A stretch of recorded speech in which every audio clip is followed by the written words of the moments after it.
1940 में मध्यम वर्गीय परिवार अगर 10 रुपए कमाते थे एक महीने का, तो 10 रुपए में उनके घर का गुजारा बहुत अच्छे से चलता था। अगर आपके दादाजी जीवित हैं, आप उनसे पूछ सकते हो। 10 रुपए और 1940, फिर 1960 आया, 20 साल की जंप लग गई, 20 साल।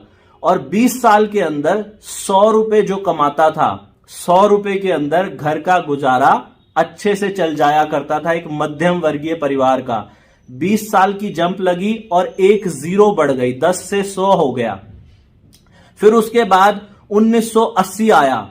1980 के अंदर जो परिवार 1000 रुपया एक महीने का कमाता था, 20 साल की जंप लगी और एक जीरो बढ़ गई। 1000 रुपए कमाने वाला परिवार 1980 के अंदर अपना गुजारा अच्छे से चला लिया करता था। फिर उसके बाद सन 2000 आया, 20 साल की जंप लगी और एक जीरो और बढ़ गई। सन 2000 तो अभी आप सब लोगों के सामने गया है। सन 2000 में जो परिवार 10,000 रुपए महीने के कमाया करता था, उनका गुजारा बहुत अच्छे से चल जाया करता था। फिर उसके बाद सन 2020 आया। सन 2020 के अंदर एक मध्यम वर्गीय परिवार जिसके अंदर एक माँ बाप है, एक पति पत्नी है और उनके 2 बच्चे हैं, वो अगर 1 लाख रुपया कमाते थे, अभी तो गया है 2020 पिछले साल, तो सन 2020 के अंदर 1 लाख रुपए महीना कमाने वाला मध्यम वर्गीय परिवार अपना गुजारा अच्छे से चला लिया करता था।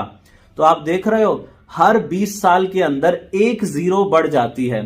तो सन 2040 जब आएगा तो आप लोगों को यह बात अपने दिमाग में रखनी चाहिए कि जब सन 2040 आएगा तो उस वक्त एक मध्यम वर्गीय परिवार का गुजारा 10 लाख रुपए महीना के अंदर चलेगा। तो आप देख रहे हो, महंगाई तो वैसे ही बहुत तेजी से बढ़ती है। भारत के अंदर जो इन्फ्लेशन का एवरेज रेट है वो है 4% का, 2% प्लस और माइनस, यानी कि 2% से लेकर 6% के बीच में कहीं पे भी महंगाई बढ़ सकती है। लेकिन अब आप जब बाजार में जाकर पता करोगे ना, चीजों के रेट 25 से 30% तक बढ़ गए हैं। हर चीज 25 से 30% महंगी हो गई है। लेकिन टेलीविजन पे इसकी कोई चर्चा नहीं है, इंटरनेट पे इसकी कोई चर्चा नहीं है।